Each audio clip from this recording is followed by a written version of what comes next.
Tahu nggak, drat baut yang rusak bukan berarti harus dibuang loh. Dengan mesin bubut, baut yang aus atau dol bisa diperbaiki.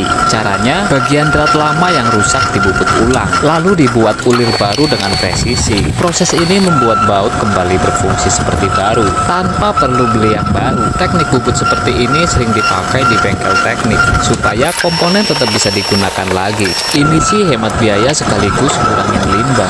Jangan lupa follow akun ini untuk lihat proses bubut dan teknik permesinan lainnya yang bermanfaat.